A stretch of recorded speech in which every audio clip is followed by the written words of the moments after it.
Shalom Bapak Ibu yang terkasih dalam Tuhan. Hari ini kita masuk dalam hari ke-10 di dalam 40 day to build up our faith. Hari yang ke-10 saya mau sharing tentang this miracle happen on the Sabbath. Bapak Ibu Saudara, mujizat ini terjadi pada hari Sabat. Hari Sabat adalah hari perhentian. Hari Sabat adalah hari di mana kita beristirahat, kita bersyukur buat berkat-berkat Tuhan. Bapak Ibu Saudara, saya percaya hari-hari ini kita diizinkan masuk di dalam hari Sabatnya Tuhan.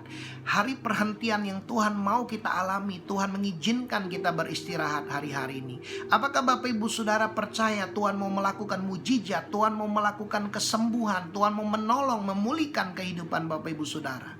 Bapak Ibu Saudara, apa yang sedang terjadi dalam hidupmu hari-hari ini? Mungkin hari-hari ini engkau sedang mengalami sakit. Sakit kepala, migrain, lambung, sakit penat leher, atau sakit yang lain. Mungkin Bapak Ibu Saudara sedang mengalami pergumulan karena engkau kehilangan pekerjaan. Engkau sedang mengalami bisnismu sulit. Mungkin hari ini engkau sedang mengalami penghasilanmu terganggu. Engkau dipotong penghasilannya. Bapak Ibu Saudara, mungkin engkau sedang mengalami hari ini masa depan yang sepertinya nggak pasti. Mungkin engkau sedang mengalami ketakutan, kecemasan, kekhawatiran, keputusasaan, kehilangan pengharapan, stres, depresi, sulit tidur. Bapak Ibu Saudara, apa yang kau alami? Berapa lama engkau dalam keadaanmu itu? Apapun yang Bapak Ibu Saudara alami, percayalah di tengah masa-masa ini Tuhan sudah menyediakan jalan keluar. Tuhan setia, Tuhan mau menolong kehidupan Bapak Ibu Saudara. 1 Korintus 10 ayat 13 dikatakan, pencobaan-pencobaan yang kamu alami ialah pencobaan-pencobaan biasa yang tidak melebihi kekuatan manusia, sebab Allah setia, dan karena itu Ia tidak akan membiarkan kamu dicobai melampaui kekuatanmu. Bapak Ibu Saudara, Tuhan kita setia. Tuhan tidak pernah membiarkan kita diizinkan mengalami pencobaan melampaui kekuatan kita. Pada waktu kamu dicobai, Ia akan memberikan kepadamu jalan keluar sehingga kamu dapat menanggungnya. Bapak Ibu Saudara, Tuhan sudah menyediakan jalan keluar agar kita dapat menanggungnya. Mari hari ini kita bersyukur buat jalan keluar yang Tuhan sudah sediakan. 1 Tesalonika 5 ayat 18 dikatakan, mengucap syukurlah dalam segala hal, sebab itulah yang dikehendaki Allah di dalam Kristus Yesus bagi kamu. Di dalam setiap keadaan yang kita alami, di dalam setiap tantangan persoalan yang kita alami, mengucap syukurlah. Bapak Ibu Saudara, mari kita mengucap syukur buat jalan keluar yang Tuhan sudah sediakan buat bisnis Bapak Ibu Saudara. Mari mengucap syukur buat jalan keluar yang Tuhan sudah sediakan buat pekerjaan Bapak Ibu Saudara. Mari mengucap syukur buat jalan keluar yang Tuhan sudah sediakan buat persoalan kesehatan Bapak Ibu Saudara. Mari bersyukur Tuhan sudah menyediakan jawaban, jalan keluar atas setiap tantangan dan persoalan yang Bapak Ibu Saudara hadapi.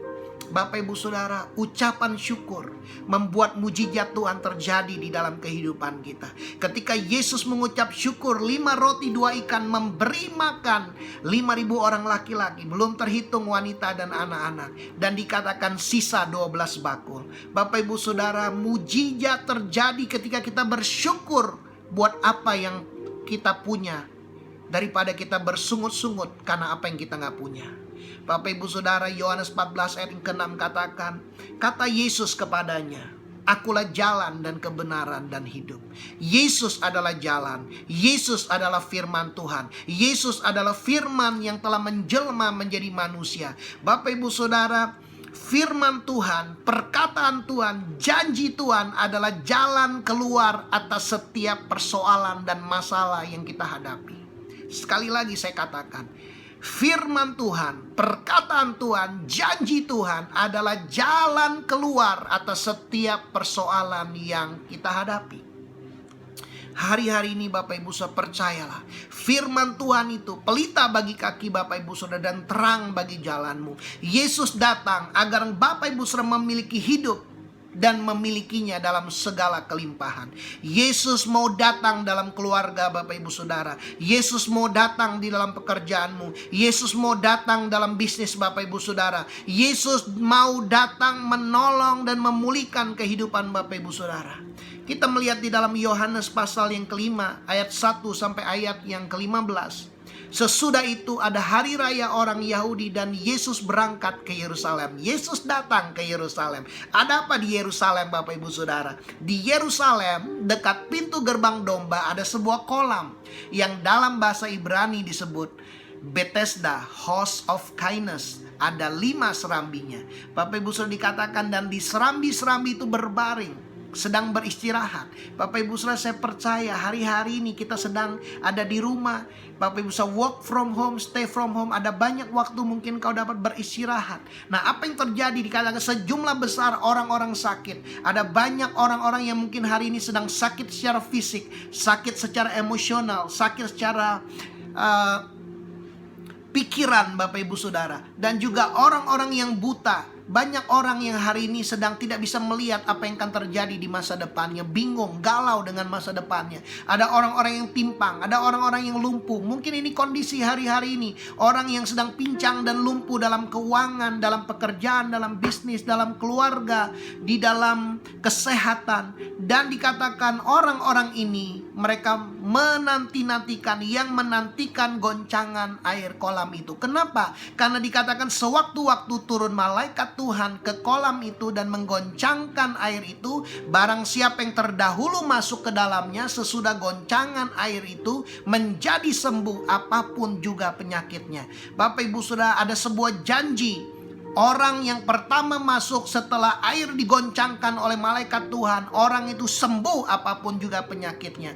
Bapak Ibu Saudara, mereka menanti-nantikan goncangan air kolam itu. Bapak Ibu Saudara, apakah hari-hari ini kita menantikan mujizat Tuhan? Apakah kita menanti-nantikan pertolongan Tuhan dalam kehidupan kita? Apakah kita menanti-nantikan Tuhan pertolongannya di dalam bisnis, dalam pekerjaan kita hari-hari ini, Bapak Ibu Saudara? Yesaya 30 ayat 18 dikatakan, sebab itu Tuhan menanti-nantikan saatnya hendak menunjukkan kasih-Nya kepada kamu. Bapak Ibu Saudara, Tuhan sedang menanti-nantikan waktu Tuhan untuk menunjukkan kasih-Nya kepada kamu. Sebab itu Ia bangkit hendak menyayangi kamu. Sebab Tuhan adalah Allah yang adil. Berbahagialah semua orang yang menanti-nantikan Dia. Bapak Ibu Saudara, Tuhan sedang menanti-nantikan Tuhan, tapi juga Tuhan sedang menanti-nanti respon. Dikatakan berbahagialah orang yang menanti-nantikan Dia. Mazmur 130 ayat 5 dikatakan, aku menanti-nantikan Tuhan, jiwaku menanti-nanti, dan aku mengharapkan firman-Nya. Dikatakan di situ ayat yang kelima, ada seorang yang sudah 38 tahun lamanya sakit. Ketika Yesus melihat orang itu berbaring di situ, dan karena Ia tahu bahwa ia telah lama dalam keadaan itu, berkatalah Ia kepadanya, maukah engkau sembuh? Ada seorang yang sudah 38 tahun, dia menanti-nantikan kesembuhan. Karena setiap kali goncangan, tidak ada orang yang menolong dia. Dan setiap kali dia berusaha, dikatakan orang lain telah mendahului dia. Tetapi menarik dari ayat ini dikatakan Yesus bertanya kepada orang itu, maukah engkau sembuh? Ada banyak orang sakit, kenapa Yesus bertanya kepada orang ini, Bapak Ibu Saudara? Saya percaya inilah waktu Tuhan buat orang itu. Tuhan mau menyatakan kasih-Nya kepada dia. Bapak Ibu Saudara, orang ini sudah menantikan dengan iman dan kesabaran selama 38 tahun. Sama seperti Abraham. Di dalam Ibrani 6 ayat 15 dikatakan Abraham menanti dengan sabar, dan dengan demikian ia memperoleh apa yang dijanjikan kepadanya. Bapak Ibu Saudara, berapa lama engkau telah menanti? Saya berdoa dalam waktu-waktu ini adalah waktunya Tuhan. Engkau menerima pertolongan Tuhan, engkau menerima mujizat dari Tuhan. Ketika Yesus bertanya kepada orang itu, maukah engkau sembuh? Jawab orang sakit itu kepadanya, Tuhan, tidak ada orang yang menurunkan aku ke dalam kolam itu apabila airnya mulai goncang, dan sementara aku menuju ke kolam itu, orang lain sudah turun mendahului aku. Bapak Ibu Saudara, Tuhan tidak mau kita mengandalkan orang lain. Tuhan tidak mau kita mengandalkan kekuatan kita sendiri. Tuhan mau kita berharap dan bersandar kepada Tuhan dan kepada perkataannya saja, Bapak Ibu Saudara. Sebab dikatakan Yeremia 17 Ayat yang kelima, terkutuklah orang yang mengandalkan manusia, yang mengandalkan kekuatannya sendiri, dan yang hatinya menjauh daripada Tuhan. Bapak Ibu Saudara, Tuhan mau hari-hari ini hati kita melekat kepada Tuhan. Kenapa? Karena Tuhan melihat iman saudara, Tuhan melihat penantian saudara, Tuhan melihat kesabaran saudara. Jika saudara tetap percaya, jika saudara tetap berharap, waktu Tuhan akan datang buat kehidupan saudara. Yang kedua, Bapak Ibu Saudara, Yesus tahu, Tuhan tahu apa yang saudara alami.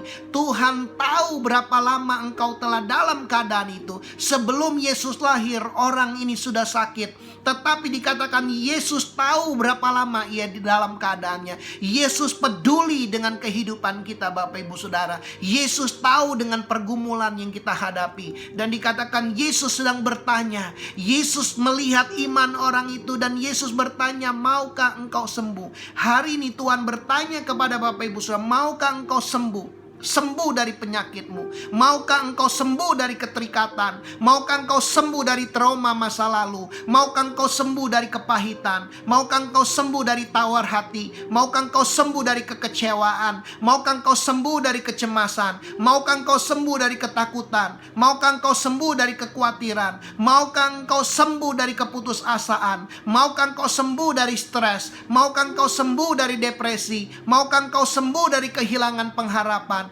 Maukah engkau sembuh dari keterikatan akan hutang? Maukah engkau sembuh, Bapak Ibu Saudara? Apakah Bapak Ibu Saudara mau sembuh? Hari ini Tuhan sedang bertanya kepada kita. Yesus mau memulihkan kehidupan kita. Yesus mau menolong kehidupan kita, Bapak Ibu Saudara. Bagaimana kita dapat menerima apa yang Tuhan janjikan dalam kehidupan kita? Yang pertama, Bapak Ibu Saudara, jangan berfokus kepada fakta, situasi, atau kondisi yang sedang kita alami.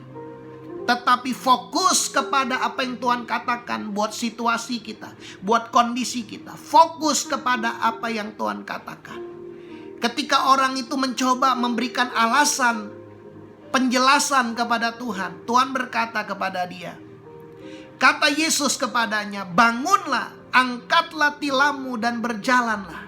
Bapak Ibu Saudara, ini waktunya kita fokus kepada apa yang Tuhan katakan. Ini waktunya Bapak Ibu Saudara, engkau mendengar apa yang Tuhan katakan. Dengarkan apa yang Tuhan katakan. Tuhan berkata ini waktunya kita bangun. Ini waktunya kita bangkit. Ini waktunya kita mengangkat tilam dan berjalan. Tuhan mau kita sembuh. Tuhan tidak mau kita tinggal di dalam kelumpuhan kita, Bapak Ibu Saudara. Hari ini Bapak Ibu Saudara, dengarkan perkataan Tuhan. Jangan dengarkan apa yang orang lain katakan yang dapat melemahkan iman saudara. Bapak Ibu Saudara, ini waktunya engkau tetap percaya, tetap berharap. Waktunya akan datang buat hidup Bapak Ibu Saudara. Tuhan mau menjamah kehidupan Bapak Ibu Saudara. Your answer, your miracle is closer than you think. Mujizat Bapak Ibu Saudara ada di depan Bapak Ibu Saudara.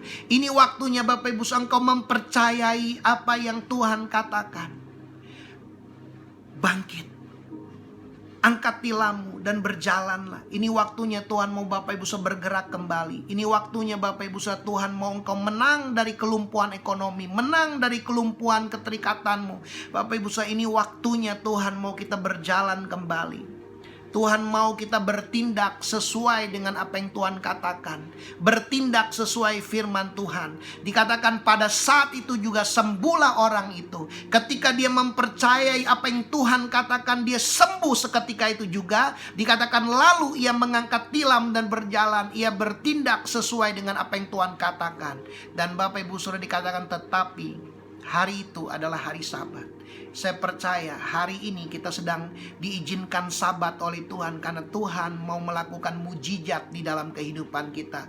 Pertolongan Tuhan datang tepat pada waktunya Tuhan. Ayat yang ke-15 dikatakan orang itu keluar lalu menceritakan kepada orang-orang Yahudi bahwa Yesuslah yang telah menyembuhkan dia. Bapak Ibu Saudara, saya percaya ini waktunya kita keluar.